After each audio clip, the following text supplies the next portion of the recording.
So a very good morning to all of you, बच्चों. Today we are going to start the while loop in Python. Okay? इससे पहले हमने जो loop पढ़ा था बच्चों, हमने पढ़ा था for loop.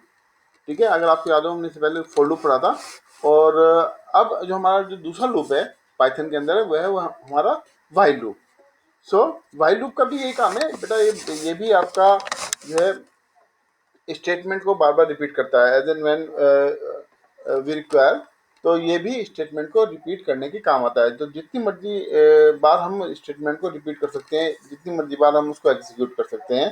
पर हमें यहाँ पे भी वही तीन चीज़ों की जरूरत पड़ती है, जो तीन चीज़ें हमने वहाँ पे डिस्कस की थी, फॉर लूप के अंदर डिस्कस की थी. वही तीन चीज़ों की जरूरत हमें यहाँ पे पड़ेगी. क्या क्या चीज़ थी वो? तो पहली चीज़ थी कि स्टार्टिंग ऑफ द लूप, कि लूप कहाँ से स्टार्ट होना है. दूसरी थी कि लूप कहाँ पे एंड होना है. ठीक है, यानी कि स्टार्टिंग. दूसरी थी एंडिंग. एंड तीसरी थी स्टार्टिंग से एंडिंग तक जाने के लिए हमें क्या स्टेप लेने हैं, स्टेप इंक्रीमेंट और डिक्रीमेंट. ठीक है, जो बताता है कि हम स्टार्टिंग से एंडिंग तक कैसे पहुंचे. हमने स्टार्ट तो कर दिया, स्टार्ट 1 से कर दिया, हमें एंड 10 पे करना है. पर 1 से 10 पे जाने के लिए हमें क्या करना पड़ेगा, एक एक का इंक्रीमेंट करना पड़ेगा. Then only we can reach from 1 to 10. और अगर हमने 10 से शुरू किया 1 पे जाना है तो हमें क्या करना पड़ेगा, उसको डिक्रीज करना पड़ेगा बाय 1 या 2, जो भी हमारी रिक्वायरमेंट है उसके अकॉर्डिंग हम उसको इंक्रीज या डिक्रीज करते हैं. तो बेसिकली हमें तीन चीज़ों की जरूरत पड़ती है. ठीक है, तीन चीजें क्या है? स्टार्टिंग यानी कि इनिशियलाइज काउंटर, जो हमारा काउंटर को इनिशियलाइज करता है. दूसरी हमें जरूरत पड़ती है एंडिंग यानी कि टेस्ट कंडीशन, जहाँ पे हमारी टेस्ट कंडीशन रहेगी जिसके बाद हमारा लूप ब्रेक होगा. और थर्ड इज इंक्रीमेंट और डिक्रीमेंट, स्टेप इंक्रीमेंट और डिक्रीमेंट, जो स्टेप को स्टेप्स इंक्रीज करेगा या फिर डिक्रीज करेगा, जो लूप को आगे बढ़ाएगा या जो लूप को जो वेरिएबल की वैल्यू को डिक्रीज करेगा. तो आइए बच्चों इसका पहले डेफिनेशन समझते हैं. ए while loop is a conditional loop. A while loop is a conditional loop. ठीक है, that will repeat the instructions, that will repeat the instruction within itself for as long as the condition remains true. जब तक ये condition true रहेगी, ये हमने लिखा है लॉजिकल एक्सप्रेशन, जब तक ये कंडीशन ट्रू रहेगी तब तक हमारा जो ब्लॉक ऑफ स्टेटमेंट है इसमें जितनी भी स्टेटमेंट होंगी वो हमारी एग्जीक्यूट करती रहेंगी, बार बार एग्जीक्यूट करती रहेंगी जब तक हमारी कंडीशन ट्रू रहेगी. और जैसे ही ये कंडीशन फॉल्स होगी ये स्टेटमेंट एग्जीक्यूट करना बंद कर देगी और उसके बाद जो हमारी एल्स पार्ट वाली जो स्टेटमेंट है वो एग्जीक्यूट होगी. यानी कि इसमें क्या हुआ, अब तक बच्चों हमने पढ़ा है कि वाइल लूप के साथ हम एल्स नहीं लगाते. ठीक है, इन C++. ठीक है, बट यहाँ पे हम वाइल लूप के साथ एल्स लगा सकते हैं. That is optional. ठीक है, अच्छा इस एल्स का फायदा क्या है बच्चों? ये एल्स कभी एग्जीक्यूट होता है, ये एल्स तब एग्जीक्यूट होगा जब ये हमारा जो वाइल लूप है, ये जो हमारा वाइल लूप है ये नॉर्मली टर्मिनेट हो. यानी कि ये पूरा एग्जीक्यूट हो गया, पूरा एग्जीक्यूट होने के बाद खत्म हुआ, उसके बाद ये एल्स के बाद जो भी स्टेटमेंट यहाँ पे लिखी है वो यहाँ पे एग्जीक्यूट होगी. ठीक है, इस चीज में आप खास ध्यान देंगे. अगर ये हमारा जो वाइल लूप है, अगर हम इसको बीच में सडनली हम इसको ब्रेक करते हैं, अगर बीच में हम इसको रोकते हैं, इन दैट केस ये एल्स स्टेटमेंट एग्जीक्यूट नहीं होगी. एल्स स्टेटमेंट केवल तभी एग्जीक्यूट होगी जब हमारा ये लूप यहाँ पे पूरा कंप्लीट होगा.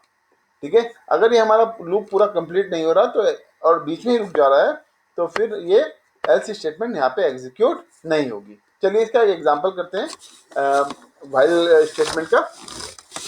सो write a program to calculate the factorial of a number. Factorial क्या होता है बच्चों, आपको पता है फैक्टोरियल क्या होता है? फैक्टोरियल क्या होता है, सपोज मैंने यहाँ पे एक नंबर लिया है 5. ठीक है, सपोज नंबर लिया है 5, तो 5 का फैक्टोरियल क्या होता है बच्चों, पता है आपको? 5 का फैक्टोरियल होता है 5 इंटू 4 इंटू 3 इंटू 2 इंटू 1. यानी कि अगर हमने 5 नंबर लिया है तो इसका जो फैक्टोरियल होगा दैट विल बी 1 2 0. कैसे? 5 into 4 20, 20 into 3 60, 60 into 2 120 and 120 into 1 120. So this is how we find the factorial of a number. तो आइए हम अपना प्रोग्राम बनाते हैं जिसमें हम फैक्टोरियल निकालेंगे. ठीक है, ओके. नाउ ये हमने नंबर एक्सेप्ट किया. सबसे पहले num is equal to int input enter the number. यहाँ पे हम नंबर एंटर करेंगे कि जिस नंबर का हमें फैक्टोरियल निकालना है. तो यानी कि नम के अंदर हमारा क्या आ जाएगा, जो नंबर वो नंबर आएगा जिसका हमें फैक्टोरियल निकालना है। इंट क्यों लगाया, इंट इसलिए लगाया, एक बार आपको फ्री याद दिला रहा हूँ, इंट हमने इसलिए लगाया क्योंकि जो इनपुट फंक्शन होता है वो हमेशा स्ट्रिंग की फॉर्म में वैल्यू देता है, हमेशा स्ट्रिंग रिटर्न करता है, ठीक है। तो उस स्ट्रिंग को नंबर में कन्वर्ट करने के लिए हमने यहाँ पे क्या लगाया है, इंट लगाया है। Is that clear? यहाँ पे हमने इसको यहाँ पे इसलिए इंट लगाया है जिससे वो नंबर में कन्वर्ट हो जाए। नाउ और next variable is fact. Fact variable के अंदर हमारा फैक्टोरियल निकल के आएगा, फैक्ट वेरिएबल के अंदर हमारा फैक्टोरियल निकल के आया। हमने फैक्ट की वैल्यू 1 ली है, इसका एक रीजन है, क्योंकि अगर हम फैक्ट की वैल्यू 0 ले लेंगे, क्योंकि हमें इसको बार बार मल्टीप्लाई करना है, तो जब भी हम अगर फैक्ट की वैल्यू 0 लेके चलेंगे तो हमारा जो फैक्टोरियल है वो 0 ही आता चला जाएगा। तो इसलिए हमने फैक्ट की वैल्यू बाय डिफॉल्ट शुरू में हमने यहाँ पे 1 असाइन की है। सो और नेक्स्ट वेरिएबल इज ए। हमने एक वेरिएबल लिया है जिसकी वैल्यू हमने फिलहाल 1 रखी है, जो हमारा नंबर है, सपोज नम है हमारा, तो उसको लेके जाएगा। हम इसको अलग तरीके से भी कर सकते हैं, बट अभी फिलहाल हमने एक वेरिएबल लिया है ए। अब ए की वैल्यू को हम बढ़ाएंगे, ए इज इक्वल टू 1 2 3 4 5, ए 1 2 3 4 5, ठीक है। तो उसके अकॉर्डिंग बच्चों हम यहाँ पे चलेंगे। तो सबसे पहले हमने क्या लिया, while a is less than equal to num.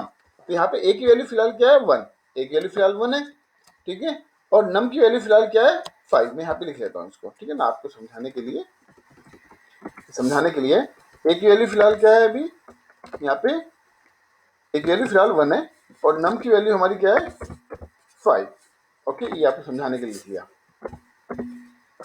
तो a is less than num, yes, a is less than num because the value of a is 1 and the value of num is 5. तो a is less than 1, this condition is true। यहाँ पे ध्यान रखना, आप colon लगेगा यहाँ पे भी, ठीक है। Then fact is equal to, इसका मतलब होता है fact is equal to fact into a। तो यहाँ पे हमने फैक्ट भी लिया, एक फैक्ट वैल्यू हमने यहाँ पे रखी। फैक्ट फिलहाल हमारा क्या था, फैक्ट पहले हमारा 1 था, अभी शुरू में 1 था।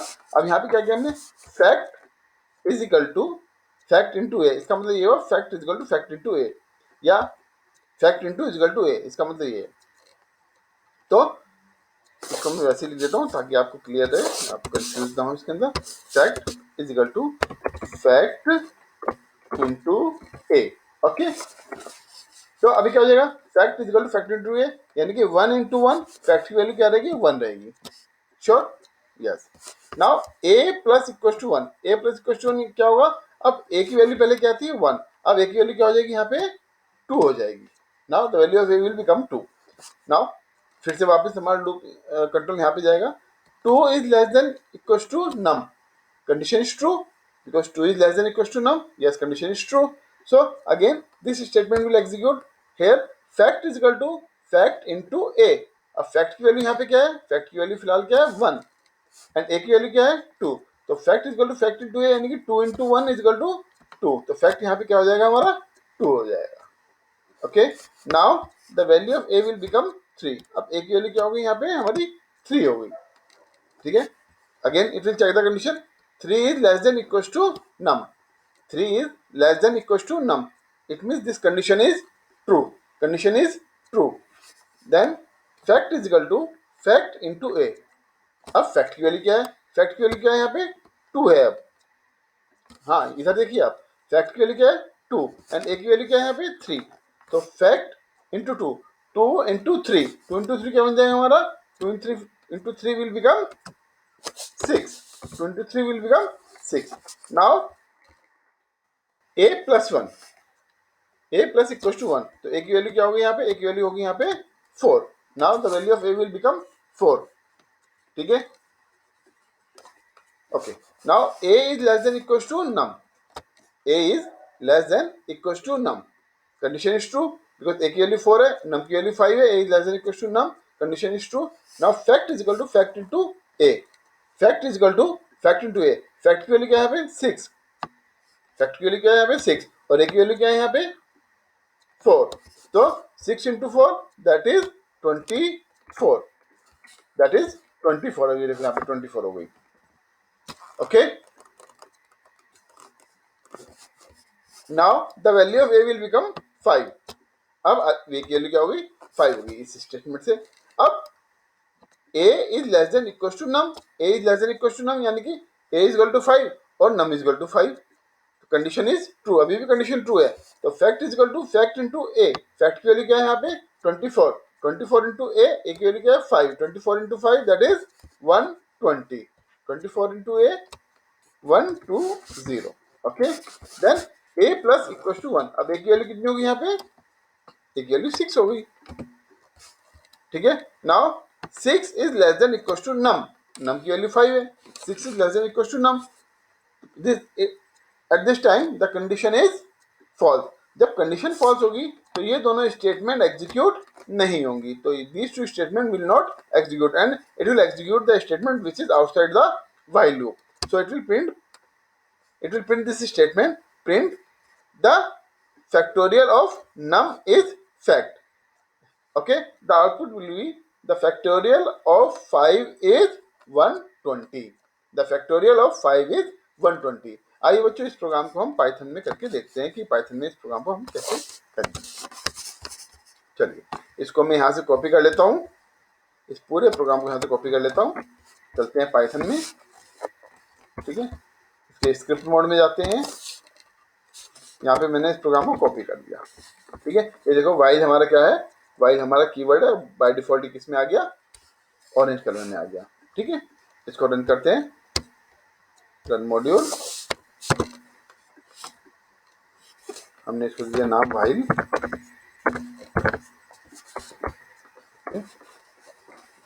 किया एंटर द नंबर, हमने नंबर एंटर किया 5, the factorial is 5, the factorial of 5 is 120। अब हमने यहाँ पे नंबर चेंज हम कर देंगे, इसको दूसरा नंबर कर देंगे यहाँ पे। अब हमने नंबर क्या किया, यहाँ पे 7 एंटर कर दिया, ठीक है। The factorial of 7 is 5040। आप इसको करके देखिएगा अपना कि वाकई में 7 का फैक्टोरियल इतना आ रहा है या नहीं आ रहा है, ठीक है। Is that clear? Very good. Now we'll move to our next example, that is program to calculate and print the sums of even and odd integer of first n natural number। यानी कि ये कह रहे हैं कि जो हमारे first n natural number मतलब कितने भी हो सकते हैं, हमें n की वैल्यू डालनी पड़ेगी, यानी कि 1 to 10 भी हो सकते हैं, 1 to 20 भी हो सकते हैं, 1 to 30 भी हो सकते हैं। n नेचुरल नंबर, n की बात कर रहे हैं तो n कुछ भी हो सकता है यहाँ पे, जो हम यहाँ पे स्पेसिफाई करेंगे। तो उन n नेचुरल नंबर में से जो इवन नंबर्स हैं उनका सम और जो ओड नंबर है उनका सम, वो हमें क्या करना है, प्रिंट करना है। इवन का भी सम प्रिंट करना है और ओड का भी सम प्रिंट करना है। कहाँ से, 1 से लेके n नेचुरल नंबर तक, n कितना हो सकता है, n जो हम वहाँ पे मेंशन करेंगे। तो सबसे पहले इस प्रोग्राम के अंदर हमने बच्चों क्या किया है, हमने यहाँ पे एक n वेरिएबल लिया है और n वेरिएबल के अंदर हमने एक वैल्यू डाली है up to which natural number, किस नेचुरल नंबर तक हमें इवन और ओड नंबर का सम लेना है। वही हमने यहाँ पे किया है, इनपुट लगाया है यहाँ पे फंक्शन और यहाँ पे इंट लगाया है, int to convert the string to number, okay. Then हमने यहाँ पे एक लगाया है काउंटर, जो काउंट करेगा, इट विल काउंट, ठीक है। या ये समझ लो कि ये हमारा लेके जाएगा 1 से लेके उस n नेचुरल नंबर तक हमें लेके जाएगा, ओके। दो हमने वेरिएबल लिए हैं, sum of even and sum of odd, दोनों को हमने इनिशियलाइज किया है 0 के साथ, दोनों को हमने इनिशियलाइज किया है 0 के साथ, okay. Now while counter is less than equal to n। अब सपोज हमने n की वैल्यू यहाँ पे एंटर की, सपोज हमने n की वैल्यू डाल दी है, मैं बताता हूँ, सपोज हमने n की वैल्यू 10 डाल दी, ओके। तो while counter is less than equal to n। अभी काउंटर की वैल्यू कितनी है, काउंटर कितना है हमारा,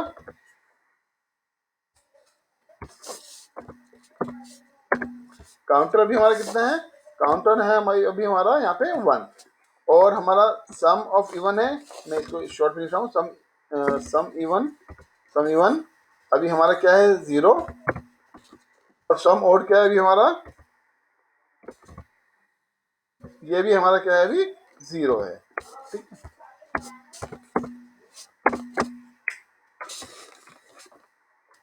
ठीक है, so while counter is less than equal to n, तो अभी हमारा n की वैल्यू क्या है 10 और काउंटर की वैल्यू 1 है, तो 1 is less than equal to 10, condition is true, okay. तो if counter mod 2 double equal to 0, counter की वैल्यू 1 है, mod 2 डबल इक्वल टू 0, जब हम 2 से इसको डिवाइड करेंगे तो रिमाइंडर विल बी 1, तो 1 is equal to 0, condition is false. When condition is false, it will add the sum odd. Sum odd is equal to sum odd plus counter. Counter की value 1 है अभी हमारी, तो some odd हमारा क्या हो जाएगा यहाँ पे 1 हो जाएगा. Okay, now the counter is equal to counter plus 1, तो काउंटर की वैल्यू कितनी होगी यहाँ पे 2 हो गई है काउंटर की value. Okay, again it will go here, तो counter is less than equal to n, 2 is less than equal to 10, condition is true. If counter की वैल्यू 2 है, 2 mod 2 is equal to 0, condition is true. तो sum even is equal to sum even plus counter.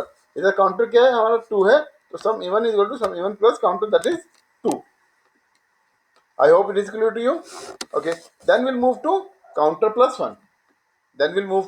Counter plus 1 is equal to 3. Counter की value कितनी होगी 3. Now 3 less than 10, condition is true. If counter mod 2 double equal to 0, 3 mod 2, remainder will be 1, यहाँ आ जाएगा odd में आ जाएगा. Sum odd is equal to sum odd plus counter. Counter value कितनी है 3, तो सम odd is equal to हमारा कितना हो जाएगा 1 plus 3 is equal to 4. Okay, then counter की वैल्यू कितनी होगी हमारी यहाँ पे 4.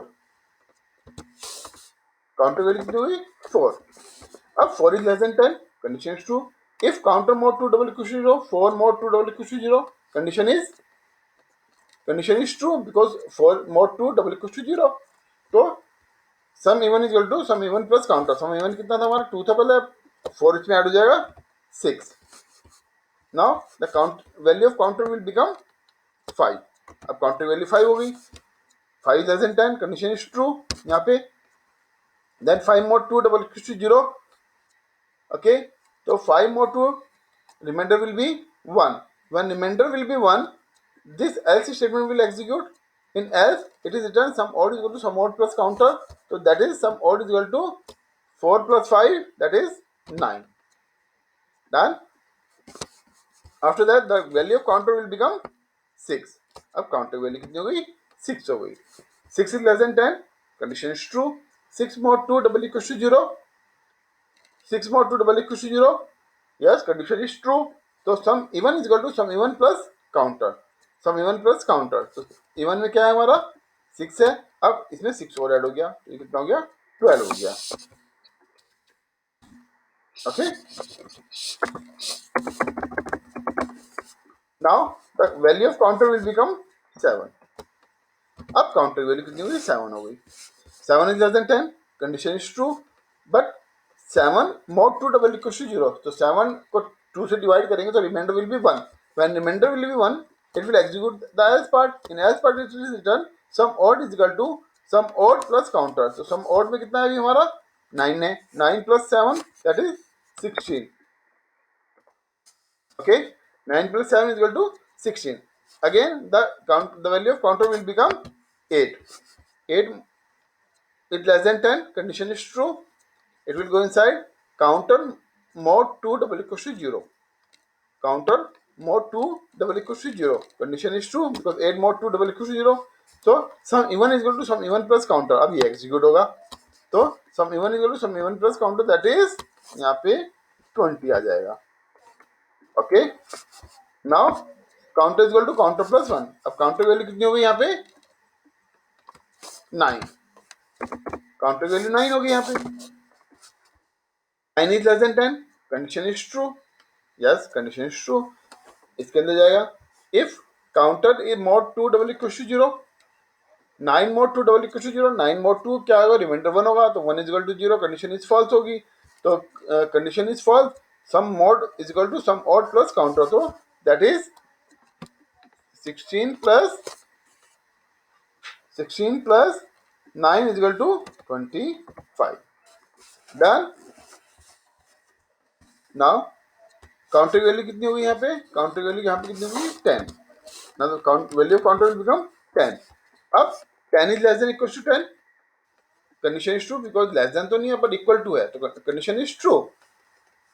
ठीक है, now sum even is equal to, अब 10 is equal 10 mod 2 double equal to 0, condition is true. Yes, condition is true. तो sum even is equal to sum even plus counter. Sum even is equal to sum even plus counter. तो sum even is equal to counter यानी कि 20 plus 10, that is 30, that is 30। So the even की value कितनी होगी 30 और odd की value कितनी होगी यहाँ पे 25। Now the counter is going to counter plus 1। अब काउंटर की वैल्यू कितनी होगी यहाँ पे 11। काउंटर की वैल्यू कितनी होगी यहाँ पे 11। अब 11 देखिए आप, अब 11 यहाँ पे काउंटर की value 11, 11 is less than equal to 10, that is false. Condition is false because 11 क्या है यहाँ पे 11 is less than equal to 10, in that case condition is false. जब कंडीशन यहाँ पे फॉल्स हो गई, when the condition is false, तो this block will not execute, ये block execute यहाँ पे पूरा का पूरा block execute नहीं होगा, ठीक है। After that it will print the sum of even number is sum even, that is 30, and the sum of odd integer is sum odd, that is 25। I think it is clear to you, ठीक है। अगर ये clear नहीं है तो आप इसको बार बार repeat करके देख सकते हैं, आप इसको समझ लेना। और अब इसको मैं आपको पाइथन के अंदर करके दिखा रहा हूँ कि पाइथन के अंदर कैसे एग्जीक्यूट होगा। इसे कॉपी कर लेते हैं यहाँ से, इसको मैंने सीधे यहाँ पे पेस्ट कर दिया। ओके, इसकी थोड़ी सी इंडेंटेशन देख लेते हैं, क्योंकि इंडेंटेशन में तो गड़बड़ हो गई तो फिर चलेगा नहीं।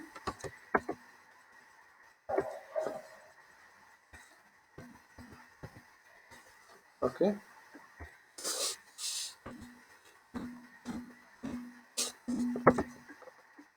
इसकी इंडेंटेशन मस्ट है, बट इंडेंटेशन अगर गलत हो गई तो आपका प्रोग्राम गलत हो जाएगा। इंडेंटेशन का आपको खास ध्यान रखना है इसके अंदर। जैसे ये है, इसकी इंडेंटेशन यहाँ से शुरू हो रही है। ओके, और इसकी इंडेंटेशन यहाँ से हो रही है। इंडेंटेशन का आपको खास ध्यान रखना है बच्चों। और ये एल्स पार्ट इसके ठीक नीचे आएगा, ठीक है।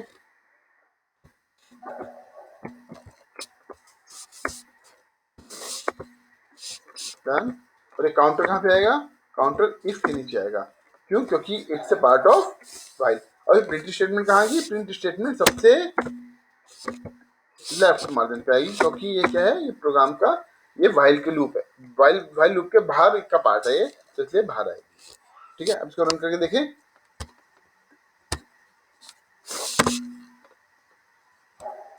ये एरर दे रहा है, यहाँ पे एरर इसलिए दे रहा है क्योंकि जो डबल कोटेशन है ये ऐसे चलते हैं यहाँ पे, ठीक है ना। डबल कोटेशन ये यहाँ पे इस तरह से चलते हैं, ये देखिए आप, ये देखिए यहाँ पे इसको इस तरह से हम चलाएंगे। ओके, ठीक है। रन किया इसको, अब रन करते हैं इसको। ये हमने रन किया प्रोग्राम को। और up to which natural number, किस नेचुरल नंबर तक, अब चलो हम 10 ही लेते हैं, यहाँ पे 10 ही लेते हैं, ठीक है। 10 लेते हैं। The sum of even integer is 30 and the sum of odd integer is, ये देखो हमने यहाँ पे कहना sum of even 30 and sum of odd is 25। तो सेम वही आउटपुट यहाँ पे हमें दिखाई दे रहा है, वही आउटपुट हमें यहाँ पे दिखाई दे रहा है कि sum of even integer 30 and sum of odd integer is 25। चलिए अब इसमें यहाँ पे नंबर चेंज करते हैं, विल चेंज द नंबर, ठीक है। यहाँ पे हमने किया इसको कि हमने 20 ले लिया यहाँ पे। ओके, 20 का जो आएगा वो आएगा sum of integer number 110 and sum of odd number is 100, ठीक है। तो आप इसको एक बार बच्चों चेक कर लीजिएगा। And in our next class, in our next video we will discuss about jump statements, ठीक है। Jump statement in Python. Jump statement में वही आएगी हमारी जो हमने पहले पढ़ी थी, ब्रेक एंड कंटिन्यू, जो हमने C++ के अंदर पढ़ा था, ब्रेक एंड कंटिन्यू वो इसके अंदर आने वाली है। तो वो हम अपनी नेक्स्ट वीडियो में पढ़ेंगे, जो कि पार्ट नंबर 9 होगा। And so that's enough for today, thank you very much. I hope while loop आपको क्लियर होगा यहाँ पे, ठीक है। और आपको कोई भी क्वेरी है, आप मुझे अपनी क्वेरीज भेज सकते हो, ठीक है। और आप मुझसे कमेंट करके अपनी क्वेरीज भेज सकते हो। और आप अपने जितने फ्रेंड्स हैं उनको ये वीडियो शेयर करें, जिससे उनको भी ये क्लियर हो जाए, जो इसको देख नहीं पा रहे हैं, जिनको समझ में नहीं आ रहा है व्हाइल लूप, वो उनसे आप इसको शेयर कर लीजिए ताकि वो भी इसको देख पाएँ, ठीक है। और आप इसको सब्सक्राइब कर लीजिएगा, उसमें आपको फ़ायदा ये होगा कि आपको जब भी नया वीडियो आएगा आपको ऑटोमेटिकली पता चल जाएगा कि हाँ ये नया वीडियो आ गया है, ठीक है। Thank you so much for the day.